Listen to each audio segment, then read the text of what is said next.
Assalamualaikum warahmatullahi wabarakatuh. Di sini saya akan menjelaskan tentang siklus produksi. Siklus produksi adalah rangkaian aktivitas bisnis dan operasi pemrosesan data terkait yang terus berulang dalam mengubah bahan baku menjadi barang jadi yang siap jual. Siklus ini merupakan jembatan antara siklus pendapatan dan siklus pengeluaran.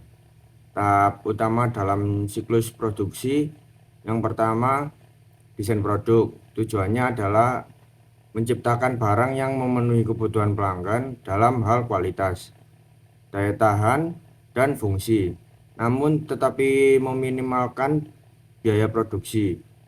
Hasil dari tahap ini biasanya berupa bill of materials dan operation list.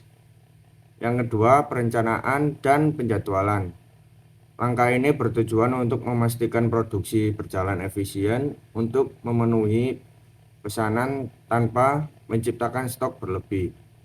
Ada dua metode umum. Yang pertama, manufacturing resource planning berbasis prediksi permintaan. Yang kedua, lean manufacturing berbasis terikat permintaan pelanggan hanya memproduksi apa yang dipesan. Yang ketiga, ada operasi produksi. Operasi produksi adalah tahap eksekusi di mana bahan baku benar-benar diolah. Di era modern, tahap ini banyak melibatkan CIM, Computer Integrated Manufacturing, untuk mengotomatisasi proses produksi menggunakan robot dan sensor. Yang keempat, ada akuntansi biaya. Yang pertama, ada memberikan informasi untuk perencanaan dan pengendalian biaya. Yang kedua, menghitung nilai persediaan dan harga pokok penjualan. Yang ketiga, menganalisis kinerja operasional. Tujuan siklus produksi. Ada beberapa alasan mengapa siklus ini harus dikelola dengan sangat ketat oleh perusahaan. Yang pertama, ada efisien bahan baku, memastikan tidak ada limbah berlebihan. Yang kedua, kontrol kualitas, menjamin produksi akhir tidak cacat. Yang ketiga, optimasi waktu, mengurangi waktu tunggu agar barang cepat sampai ke tangan konsumen. Yang keempat, akurasi data, memberikan gambaran nyata mengenai biaya produksi agar penentuan harga jual tidak salah langkah. Di sini saya akan menjelaskan tentang produk desain. Produk desain adalah tahap pertama dalam siklus produksi yang berfokus pada penciptaan produk baru atau perbaikan produk lama. Produk desain sangat penting karena produk desain menjadi fondasi dari seluruh proses produksi. Apa yang dirancang di awal akan menentukan efisiensi, biaya, dan kualitas produk akhir. Selain itu, desain produk juga menjadi dasar dalam perhitungan harga pokok produksi. Jika terjadi kesalahan di tahap ini, maka seluruh proses produksi selanjutnya bisa terganggu. Proses dalam produk desain. Dalam tahap perancangan produk, tim desain, teknisi, dan manajemen bekerjasama untuk menentukan beberapa hal. Pertama, bentuk dan fungsi produk seperti apa yang diinginkan. Kedua, bahan baku apa saja yang dibutuhkan untuk membuat produk tersebut. Ketiga, estimasi biaya produksi yang diperlukan. Keempat, metode pembuatan produk yang paling efisien. Tujuan akhir dari semua ini adalah menghasilkan produk yang sesuai dengan keinginan pasar, namun tetap efisien dan menguntungkan bagi perusahaan. Setelah itu ada dokumen kunci yang dihasilkan. Dari proses perancangan produk, dihasilkan dua dokumen yang sangat penting dalam akuntansi biaya dan manajemen produksi. Pertama, ada Bill of Material atau BOM, yang berarti daftar kebutuhan bahan.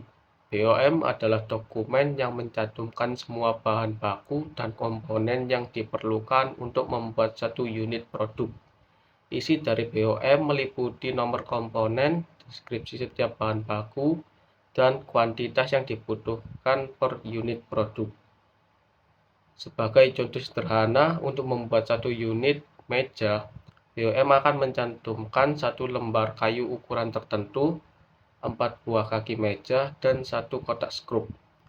Fungsi BOM adalah sebagai panduan mengambil bahan baku dari gudang dan sebagai dasar perhitungan biaya bahan baku langsung. Kedua adalah operation list atau daftar operasi. Dokumen ini merinci langkah-langkah kerja yang diperlukan untuk mengubah bahan baku menjadi produk jadi. Isi dari operation list meliputi urutan proses produksi secara step by step, mesin atau peralatan yang digunakan di setiap langkah, dan waktu standar yang dibutuhkan untuk setiap operasi. Untuk contoh meja yang sama, operation list akan berisi langkah-langkah seperti motong kayu dengan mesin potong selama 10 menit, mengamplas permukaan dengan mesin amplas selama 15 menit, merakit komponen secara manual selama 20 menit, dan mengecat dengan alat semprot selama 30 menit. Fungsi operation list adalah sebagai panduan bagi pekerja di lantai produksi dan sebagai dasar perhitungan biaya tenaga kerja langsung serta alokasi overhead. Setelah itu, penggunaan BOM dan operation list. Kedua dokumen ini tidak hanya digunakan oleh tim produksi, tetapi juga oleh berbagai departemen lain. Departemen produksi menggunakan sebagai instruksi kerja dan panduan perakitan. Departemen gudang menggunakan untuk menyiapkan bahan baku yang dibutuhkan. Departemen akuntansi biaya menggunakannya untuk menghitung harga pokok produksi, yang mencakup biaya bahan, biaya tenaga kerja, dan biaya overhead. Sementara itu, manajemen menggunakannya untuk mengevaluasi efisiensi dan profitabilitas produk. Ancaman dalam produk desain. Tahap perancangan produk juga menghadapi ancaman serius yang perlu diwaspadai. Ancaman pertama adalah data biaya yang tidak akurat. Hal ini dapat disebabkan oleh kesalahan input data dalam BOM atau operation list, kurangnya koordinasi antara tim desain, produksi, dan akuntansi, serta perubahan desain yang tidak diupdate di dokumen. Dampaknya sangat berbahaya karena perhitungan harga pokok produksi menjadi salah. Biaya terlalu rendah atau terlalu tinggi, akibatnya terjadi kesalahan dalam penetapan harga jual dan potensi kerugian perusahaan. Selain itu, produk bisa menjadi cacat karena kekurangan bahan. Ancaman kedua adalah pencurian rahasia dagang atau industrial espionage. Ancaman ini bisa terjadi melalui peretasan sistem, karyawan tidak puas yang mencuri data, atau kebocoran data ke pesaing. Dampaknya adalah kehilangan keunggulan kompetitif perusahaan. Pesaing bisa meniru produk sebelum perusahaan sempat meluncurkannya, yang berujung pada kerugian finansial dan reputasi perusahaan. Setelah itu ada pengendalian internal. Untuk mengatasi ancaman-ancaman tersebut, diperlukan pengendalian internal yang memadai. Untuk mengatasi ancaman data tidak akurat, beberapa pengendalian dapat diterapkan. Yang pertama ada kolaborasi tim dengan melibatkan desainer, teknisi produksi, dan akuntan sejak awal perancangan. Kedua, verifikasi. Yang kedua ada verifikasi data secara berkala dengan mengecek ulang BOM dan operation list secara rutin, terutama jika ada perubahan. Ketiga, tinjauan oleh manajemen di mana manajer harus menyetujui desain akhir sebelum produksi massal dimulai. Setelah itu, untuk mengatasi ancaman pencurian rahasia dagang, pengendalian yang diperlukan meliputi pembatasan akses dengan menggunakan password dan hak akses berbasis peran, sehingga hanya personel tertentu yang bisa melihat data desain lengkap. Selanjutnya, enkripsi data untuk melindungi data sensitif, terutama saat disimpan di server atau dikirim melalui jaringan. Terakhir, perjanjian kerahasiaan atau NDA yang wajib ditandatangani oleh karyawan dan mitra sebagai perlindungan hukum.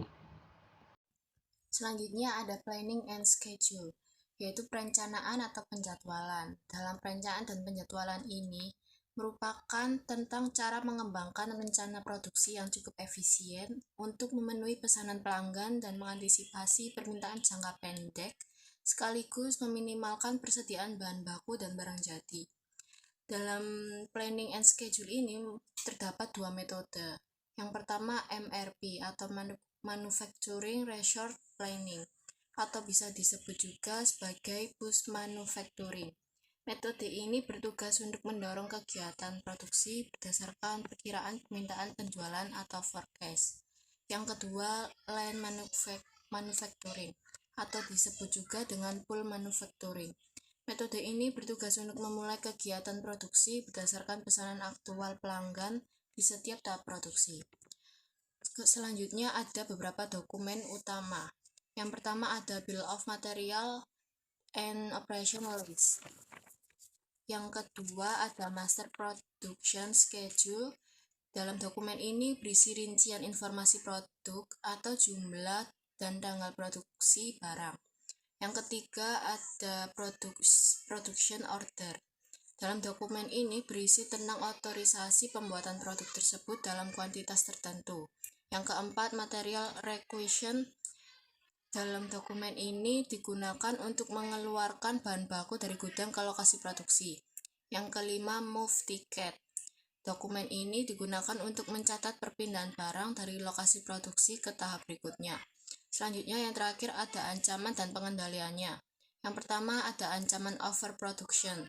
Pengendalian yang digunakan yaitu sistem perencanaan produksi yang akurat dengan mengintegrasikan data penjualan secara real time dan setiap permintaan produksi harus disetujui manajer. Dan yang terakhir, ancaman underproduction.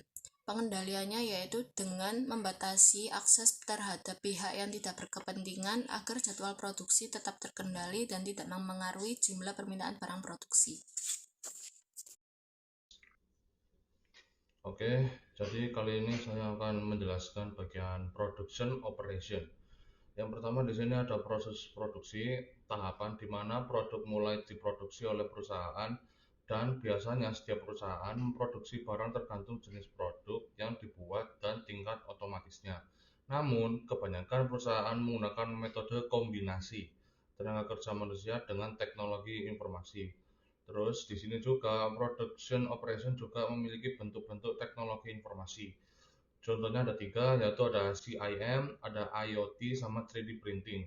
Yang pertama CIM atau kita sebut dengan Computer Integrated Manufacturing. Dia itu adalah tahapan produksi dilakukan oleh robot atau mesin yang telah terintegrasi dengan komputer, sehingga biaya tenaga kerja akan menurun dan kualitas produk meningkat. Terus yang kedua di sini ada IoT atau Internet of Things. Itu adalah penggunaan sensor pada mesin untuk memantau performa secara real time dan mendeteksi sedikit limbah. Terus yang ketiga di sini ada 3D printing, yaitu memungkinkan pembuatan prototipe atau komponen rumit pada produk dengan lebih cepat dan sedikit limbah. Terus di sini production operation juga dia memiliki dokumen umum, yaitu ada move ticket, ada data tenaga kerja, ada data penggunaan bahan. Yang pertama di sini ada move ticket, yaitu dokumen untuk mencatat perpindahan barang dari suatu pusat kerja work center ke pusat kerja berikutnya. Terus yang kedua di sini ada data tenaga kerja, yaitu dia tuh dokumennya seperti mencatat waktu yang dihabiskan karyawan atau mesin pada tugas tertentu, kartu waktu digital atau berkode, yaitu barcode. Terus yang ketiga di sini ada data penggunaan bahan. Itu untuk mencatat jumlah bahan baku yang benar-benar digunakan. Terus di sini ada ancaman dan pengendalian dari production operation.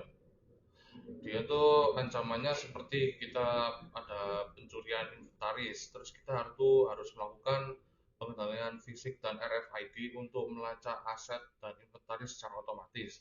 Terus kedua, contoh ancamannya kayak seperti perubahan data master, terus kita itu harus melakukan penerapan segregation of duties pada fungsi penyimpanan aset fisik gudang dari fungsi pencatatan akuntansi dan otorisasi perencanaan produksi. Terus yang ketiga, contoh ancamannya seperti kebocoran data. Terus kita tuh harus melakukan kontrol akses login dan jaringan yang terisolasi untuk infrastruktur produksi. Terus dari penjelasan yang saya jelaskan tersebut dapat disimpulkan bahwa production operation merupakan tahap di mana perusahaan mulai memproduksi barang dengan memanfaatkan kombinasi tenaga kerja manusia dan teknologi informasi agar proses produksi menjadi lebih efisien dan berkualitas. Terus penggunaan teknologi seperti Computer Integrated Manufacturing atau bisa disebut dengan CIM memungkinkan proses produksi dilakukan oleh mesin atau robot terintegrasi dengan komputer sehingga dapat menekan biaya tenaga kerja dan meningkatkan kualitas produk. Lalu, Internet of Things juga memantau kinerja mesin secara real time melalui sensor sehingga proses produksi dapat lebih terkontrol dan limbah dapat diminimalkan. Terus selanjutnya di sini ada teknologi 3D printing itu juga mendukung proses produksi dengan mempercepat pembuatan prototipe atau komponen yang rumit dengan limbah yang lebih sedikit.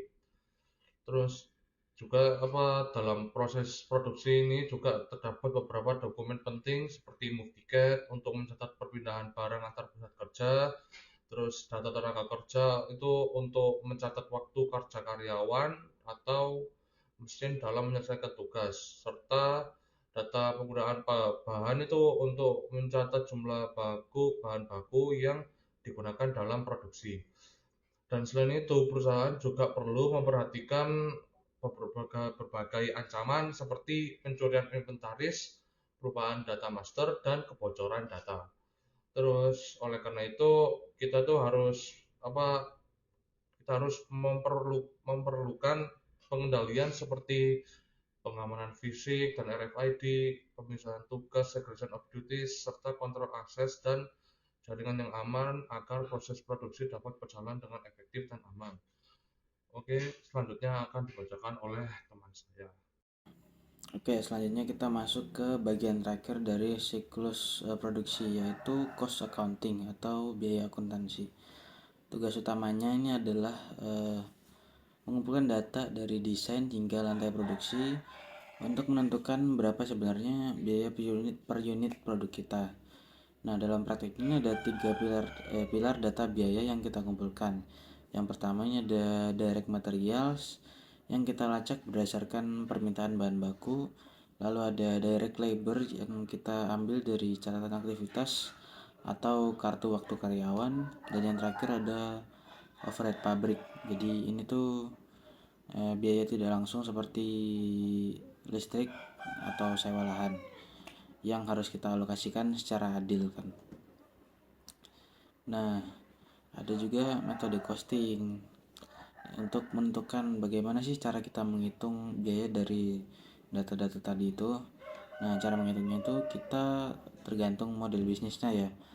Kalau misalnya produk kita ini sifatnya custom atau unik, jadi kan kita bikinnya kan tergantung permintaan kan, kita nggak stok banyak. Kita menggunakan metode costing yaitu job order costing. Nah, di mana biayanya ini dihitung per pesanan.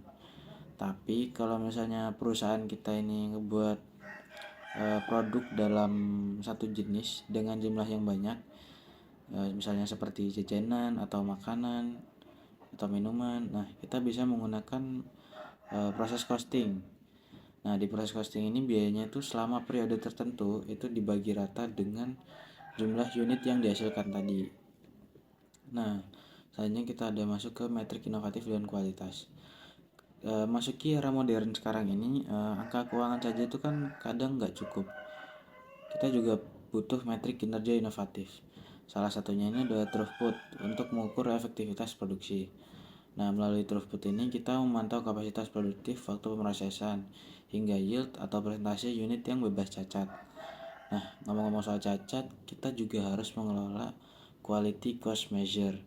Nah, kita ini harus memastikan kalau investasi kita ini di bagian pencegahan dan pemeriksaan ini berhasil menekan biaya akibat kegagalan, seperti misalnya kegagalan internal itu seperti rework atau apa semacamnya. Sedangkan kalau kegagalan eksternal itu seperti klaim garansi dari pelanggan.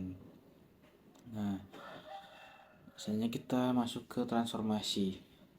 Salah satu lompatan besar dalam akuntansi biaya ini adalah transformasi dari metode tradisional ke metode ABC. Metode ABC ini adalah activity based costing. Agak berbeda dengan metode tradisional. Metode ABC ini mengalokasikan overhead berdasarkan aktivitas spesifik atau istilahnya itu cost driver. Misalnya biayanya itu dihitung berdasarkan berapa kali bahan bakunya itu dipindahkan. Atau contoh lain misalnya biayanya itu dihitung berdasarkan berapa kali mesinnya itu di setup. Jadi biayanya itu tidak hanya sekedar jam kerja buruhnya aja. Ini tuh bisa memberikan akurasi yang lebih tinggi terhadap perusahaan kita, terhadap data-data yang tadi. Nah, terakhir kita juga harus waspada terhadap ancaman utamanya, yaitu data yang tidak akurat. Untuk mengatasi masalah ini, kita bisa menggunakan solusi yaitu otomatisasi dengan RFID atau barcode. Nah, dan datanya itu integrasi datanya itu juga harus ketat ya. Dengan sistem ABC tadi dan identifikasi cost driver yang tepat, kita seharusnya bisa memastikan setiap rupiah yang keluar dari kas perusahaan kita itu teralokasikan dengan presisi dan benar. Selanjutnya adalah studi kasus, di mana kelompok kami menggunakan masalah yang terjadi pada Alpha Omega Electronics Company, di mana perusahaan tersebut mengalami kesulitan dalam transisi strategi bisnis dari produsen biaya rendah atau low cost menjadi strategi diferensiasi produk. Masalah tersebut berawal dari biaya produksi yang melonjak atau di mana biaya manufaktur meningkat jauh melampaui anggaran, kemudian data yang tidak akurat karena manajemen yang tidak mengetahui data persis biaya untuk memproduksi setiap variasi produk baru, kemudian kesulitan penetapan harga karena data yang tidak akurat, dan yang terakhir dikarenakan kinerja operasional yang menurun, di mana investasi pada mesin otomatis seperti CIM tidak diimbangi dengan pelaporan yang memadai. Penyebab dari masalah tersebut muncul karena informasi lama AOE yang tidak lagi relevan dengan strategi baru. Hal ini di mana yang pertama, AOE masih menggunakan sistem akuntansi tradisional, di mana masih mengalokasikan biaya overhead berdasarkan jam tenaga kerja langsung. Padahal produk baru yang bervariasi membutuhkan lebih banyak setup mesin dan penanganan bahan, bukan sekedar jam kerja manusia. Yang kedua, kurangnya integrasi data, di mana informasi dari bagian desain produk yang tidak tersambung langsung dengan bagian pembelian dan produksi. Dan yang terakhir, dikarenakan input data yang masih manual, meskipun pabrik sudah menggunakan mesin otomatis, namun pencatatan perpindahan barang masih dilakukan secara manual sehingga rentan kesalahan dan lambat atau human error. Untuk memperbaiki kondisi tersebut, AOE perlu melakukan beberapa perubahan sistem informasi akuntansi yang lebih modern, di mana yang pertama, AOE perlu mengimplementasikan activity based costing atau ABC, di mana mengubah metode perhitungan biaya dari tradisional ke ABC, sehingga biaya overhead harus dialokasikan berdasarkan aktivitas seperti jumlah setup mesin atau jumlah inspeksi. Hal ini memberikan gambaran biaya yang akurat bagi AOE untuk setiap produk, sehingga penetapan harga menjadi lebih tepat. Kemudian yang kedua, AOE dapat melakukan integrasi teknologi CAD atau PLM, di mana CAD atau Computer Aided Design yang terhubung dengan Product Lifecycle Management atau PLM. Gabungan dari dua teknologi tersebut mampu memungkinkan desainer berbagi data dengan bagian pembelian dan produksi secara real-time untuk menekan biaya sejak tahap. Kemudian otomatisasi pengumpulan data, di mana AOE dapat memasang teknologi barcode atau RFID di setiap komponen dan area kerja. Dengan pemasangan dua teknologi tersebut, pencatatan dan perpindahan barang secara otomatis ke dalam sistem CIA dapat dilakukan dan menghilangkan kesalahan input manual serta mencegah pencurian inventaris. Dan yang terakhir, penggunaan metrik kinerja inovatif, di mana AOE dapat menggunakan metrik seperti throughput, yaitu ukuran efektivitas produksi berupa ukuran jumlah unit barang berkualitas baik yang dihasilkan dalam periode waktu tertentu, dan laporan biaya kualitas. Hal ini dapat membantu AOE dalam memantau efisiensi mesin otomatis dan memastikan bahwa peningkatan variasi produk tidak mengorbankan kualitas atau menekan biaya garansi. Kesimpulannya, siklus produksi yang baik bukan hanya tentang membuat barang, tetapi tentang mengubah data menjadi keputusan strategis. Perusahaan yang mengintegrasikan aliran informasi secara mulus akan memiliki fleksibilitas tinggi untuk berinovasi tanpa kehilangan kendali atas biaya. Seperti apa yang terjadi pada AOE, di mana AOE harus menyinkronkan teknologi manufaktur mereka dengan sistem informasi akuntansi yang lebih modern, di mana menerapkan ADC dan integrasi data seperti CAD atau PLM, sehingga AOE dapat menjalankan strategi diferensiasi produk tanpa kehilangan kendali atas biaya produksi.